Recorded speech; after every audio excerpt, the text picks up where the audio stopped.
ჩვენს ეთერში სტუმრობის დროა 6 ივლისიდან თბილისის საჯარო ბაგა-ბაღების ბაგა-ბაღებში 2026-2027 სასწავლო წლისთვის ახსაზრდელთა რეგისტრაცია იწყება. პროცესის 3 ეტაპად წარიმართება, როგორია რეგისტრაციის წესები, ვის აქვს უპირატესობა, რამდენი ადგილია ხელმისაწვდომი და რას უნდა მიაქციონ მშობლებმა ყველაზე დიდი ყურადღება რეგისტრაციის პროცესისას. სწორედ ამ მნიშვნელოვან საკითხებზე ჩვენ ვისაუბრებთ ჩვენ სტუმართან ერთად. გურამ ოქროპირიძეა ჩვენი გადაცემის სტუმარი, თბილისის საბავშვო ბაგა-ბაღების მართვის სააგენტოს დირექტორი. დილომშვიდობისა. სალამი. გურამ. პირველ რიგში მოკლედ განმარტოთ, როგორ წარიმართება რეგისტრაცია 3 ეტაპად და რას მოიცავს ეს ეტაპები? მოგესალმებით, მადლობა ამ მოწვევისთვის, მივესალმები თქვენს მაყურებელს. როგორც დავაანონსეთ 6 ივლისიდან ჩვენ ვიწყებთ უკვე რეგისტრაციას 2026-2027 საავზელო წლისთვის. ჩვენ გვექნება რეგისტრაცია 3 ეტაპად და პირველი ეტაპი მოიცავს 6 ივლისიდან 12 ივლისის ჩათვლით პერიოდს და ამ პერიოდის განმავლობაში როგორც წინა წლებში იყო შესაძლებლობა ექნებათ კონკრეტული მიზნობრივი ჯგუფების წარმომადგენლებს გაიარონ რეგისტრაცია. რა იგულისხმება ამაში? ეს არის სხვადასხვა კატეგორიის, ასე ვთქვათ, სოციალურად დაუცველთა ოჯახის წევრები, იმ თანამშრომელთა ოჯახის წევრები, რომლებიც ბაგა-ბაღებში მუშაობენ, სამხედრო მოსამსახურეთა შვილები, სპეციალური საჭიროების მქონე ბავშვები და ასე შემდეგ. ეს არის სრული ცე, რომელიც ხელმისაწვდომი იქნება ჩვენს ვებგვერდზე, ასევე სოციალურ ქსელში. ჩვენ აქტიურად ვავრცელებთ ამ ინფორმაციას, მათ შორის მედიით და აბსოლუტურად ყველა მშობელს ექნება შესაბამისი ინფორმაცია, რომელი კონკრეტული მიზნობრივი ჯგუფები დარეგისტრებიან ამ პერიოდში. ანუ ეს არის 6-დან 12 ივლისი. დიახ, ეს არის 6-დან 12 ივლისამდე პირველი ეტაპი. უშუალოდ მეორე ეტაპი უკვე დაიწყება 13 ივლისიდან და გაგრძელდება 19 ივლისის ჩათვლით. აქ არის უკვე დედაქალაქში რეგისტრებული ბავშვებისთვის ხელმისაწვდომი სრულად რეგისტრაცია და შეიძლება მშობლებს შეარჩიონ მათთვის სასურველი ნებისმიერი ბაღი და ამ პროცესის დასრულების შემდეგ უკვე 20 ივლისიდან გაიხსნება საყოველთაო რეგისტრაცია, სადაც განურჩევლად რეგისტრაციის ადგილისა ყველას ექნება შესაძლებლობა დარეგისტრირდეს საჯარო ბაღში.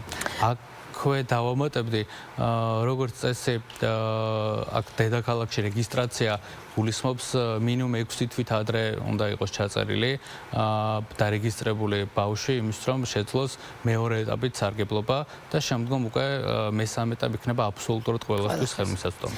აი თქვენ რეგისტრაცია ახსენეთ და დავუშვათ ქალაქში დარეგისტრირებული ბავშვები. თუ იცით რა რაოდენობის ბავშვების მიღება შეუძლია წელს დავუშვათ ბაგა-ბაღებს და აი რა არის ეს ციფრი? ჩვენ გვყავს 60,000-მდე ახსაზრდელი დედაქალაქის მასშტაბით. წელს ველოდებით 16,000-ზე მეტ აღარ რეგისტრებულ ბავშვს.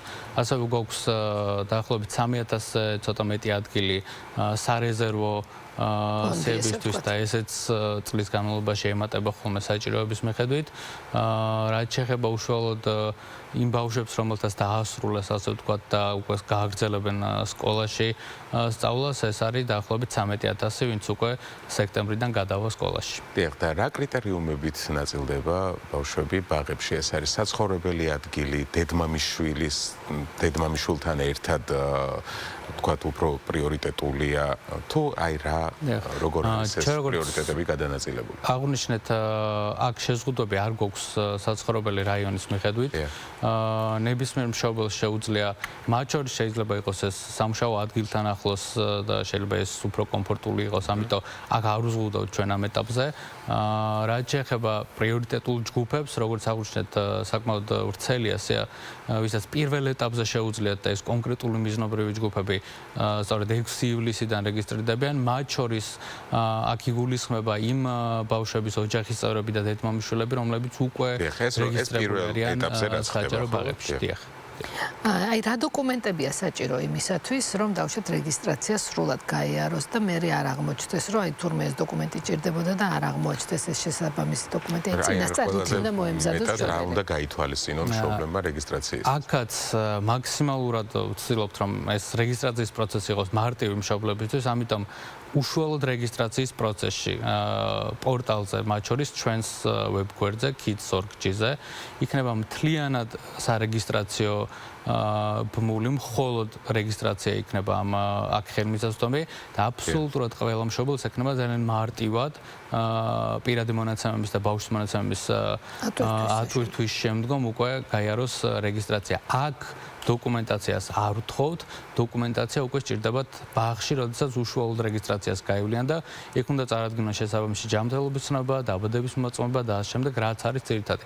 მხოლოდ ორი, ასე ვთქვათ, მიზნობრივი ჯგუფია, ვისაც ცალკე რეგისტრაციის ასე ვთქვათ საშუალება აქვს, ეს არის სამხედრო მოსამსახურეთა შვილები და განსაკუთრებული საჭიროებების მქონე ბავშვები და მათთვის იქნება კიდევ ცალკე ხელმისაწვდომი, კონკრეტული იმეილი არსებობს, სადაც შეუძლიათ გამოგზავნონ ცნობა იმის შესახებ, რომ ეს ადამიანები განეკუთვნებიან კონკრეტულ ჯგუფს და ამ შემდგომ კიდევ უფრო მარტივი იქნება მათთვის რეგისტრაცია, ჩვენ პირდაპირ ვიღებთ ამ ბავშვების მონაცემებს სააგენტოში. კიდევ ერთხელ რომ გავაჟღეროთ, რა საიტზე უნდა შევიდნენ?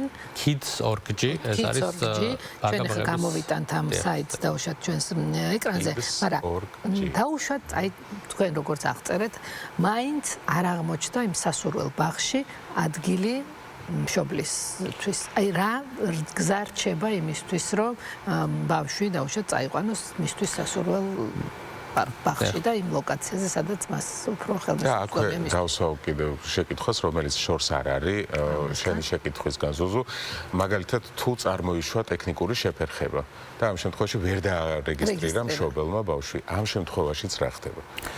დიახ, პირველ რიგში არსებობს ორი შესაძლებლობა, ასე ვთქვათ, იმ შემთხვევაში თუ მშობელი კონკრეტულ ბაღს ვერ შეარჩევს, პირველი ეს არის როგორც აღნიშნეთ, სარეზერვაციები გვაქვს და ჩვენ არ ვზღუდავთ წლის განმავლობაში ბავშვების ჩარიცხვას და ასევე თუ სარეზერვაციაში არ იქნება რეგისტრირებული, ასევე შეიძლება წლის განმავლობაში გამოთავისუფლდეს ადგილები და აქაც ხელმისაწვდომი იქნება, იმიტომ რომ მთელი ასე ვთქვათ ამ პერიოდის განმავლობაში ყველა მშობელს ექნება შესაძლებლობა აი 20 ივლისის შემდგომ უკვე დაარეგისტროს ბავშვი თუ დაუშვათ იმ კონკრეტულ ბაღში ვერ მოხვდა. აი დაუშვათ თქვენ ახსენეთ, რომ შეზღუდული შესაძლებლობების ბავშვებისთვის კიდევ ცალკე არის. აი კონკრეტულად რომ მოგვიყვეთ, როგორ ხდება, რა ეტაპები უნდა გაიარონ, როგორ არის მათი დარეგისტრირება და როგორ ხდება ეს? დიახ, აქ როგორც აღნიშნეთ, აქაც გვინდა რომ მაქსიმალურად ასე ვთქვათ გავამარტივოთ მშობლებისთვის.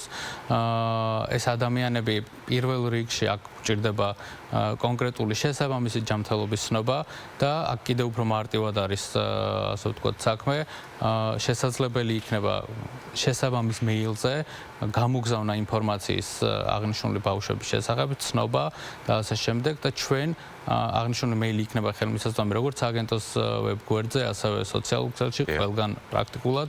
გარდა ამისა არსებობს აგენტოს და მერიის ცხელი ხაზები, სადაც მუდმივ რეჟიმში გაუწევთ ნებისმიერ მშობელს დახმარებას და ასევე ბაღის ადმინისტრაცია მზად იქნება სრულად მიაწოდოს ინფორმაცია, მათ შორის რომელ მეილზე რა ფორმის და რა ფორმატის დოკუმენტები უნდა გადმოგზავნონ და როგორც კი ეს დოკუმენტები გვექნება ხელმისაწვდომი, აქ იგულისხმება კონკრეტული ჯანმრთელობის ცნობა და მშობლის დოკუმენტაცია, და ამ კონკრეტულ მიზნობრივ ჯგუფზე ვსაუბრობ, მათთვის კიდევ უფრო მარტივი იქნება პორტალის ასე ვთქვათ გარდა და გარეშე დარეგისტრირდნენ პირდაპირ, იმიტომ რომ აქ განსაკუთრებული საჭიროებები გვაქვს. აქვე დავუმატებ ტექნიკურ ასე ვთქვათ ხარვეზზე ვსაუბრობდით, თუ იყო რაღაცა მშობლისთვის წელს შეგვიძლია ვთქვათ, რომ პრაქტიკულად გამართულია სისტემა და მზად არის მაქსიმალური დატვირთვისთვის.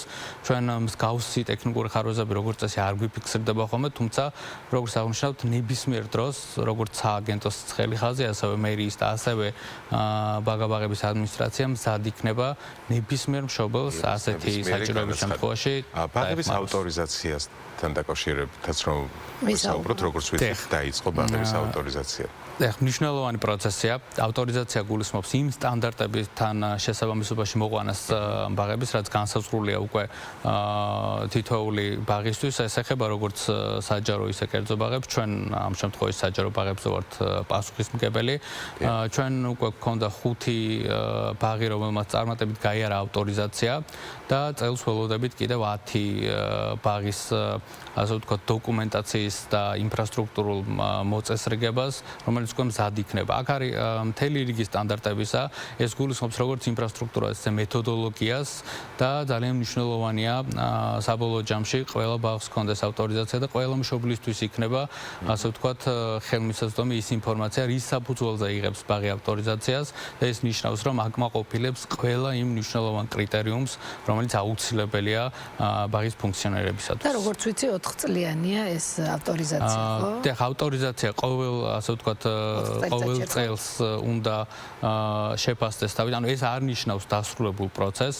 ყოველ წელს ხდება ექსპერტების მიერ შეფასება, რა თქმა უნდა, და ყოველ წელს მიიღება გადაწყვეტილება ავტორიზაციის შესახებ. მოდით, რადგანაც ზაფხულია, საზაფხულო ბაღებიც ვიცი, რომ არსებობს 54 ბაღია, თუ არ ვცდები ასეთი და მათ რეჟიმზე რომ ვისაუბროთ. ასევე მნიშვნელოვანი პროექტია, ასე ვთქვათ, სოციალური შინაარსის საზაფხულო ბაღები, რომელიც რამდენიმე წლის წინ დაიწყო და ქალაქის მერის ინიციატივით. ჩვენ წელს გვაქვს 54 საზაფხულო ბაღი და ეს არის შერჩეული რაიონების და გეოგრაფიული პრინციპით, იმის რომ ყველა რაიონში იყოს ხელმისაწვდომი. და ეს არის დამატებით, ასე ვთქვათ, ჩვენ უკვე დავასრულეთ სააბრძოლო წელი ივნისის ბოლოს და ივლისის თვის განმავლობაში ეს არის დამატებითი შესაძლებლობა მათთვის, ვინც ვერ გადის ქალაქიდან ან რაღაცა სხვა ტიპის საჭიროება აქვს, გამოიყენოს საჯარო ბაღის სერვისები. თუმცა აქ კიდევ ერთი მნიშვნელოვანი დეტალია, ეს არ არის სტანდარტული, ასე ვთქვათ, სააბრძოლო პროცესი, რაც მთელი წლის განმავლობაში ხდება.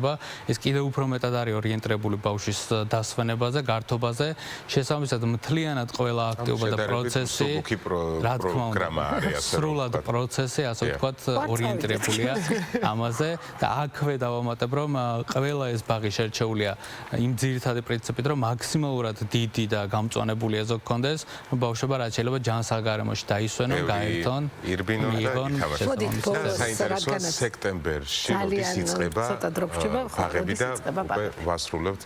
დიახ, ჩვენ ტრადიციულად 15 სექტემბრიდან დავიწყებთ ახალ სააბრძოლო წელს. აქაც ვიტყვი, რომ ძალიან ბევრ ბაღში მიმდინარეობს განახლება, მასშტაბური რეაბილიტაცია და სექტემბერში უამრავი ახალი და განახლებული ბაღის შემოგვემატება, რომელიც გააგრძელებს ფუნქციონირებას დედაქალაქში. ძალიან დიდი მადლობა. 6 ივლისიდან შევახსენებთ ჩვენს ტელემაყურებელს, რომ საჯარო საბავშვო ბაღებში 2026-27 წლის სასწავლო წელზე იწყება რეგისტრაცია. ჩვენი გადაცემის სტუმარი გახდათ გურამ ოქროპირიძე, თბილისის საბავშვო ბაღების მართვის სააგენტოს დირექტორი და უკვე შესრულდა და სრულდება 9 საათი.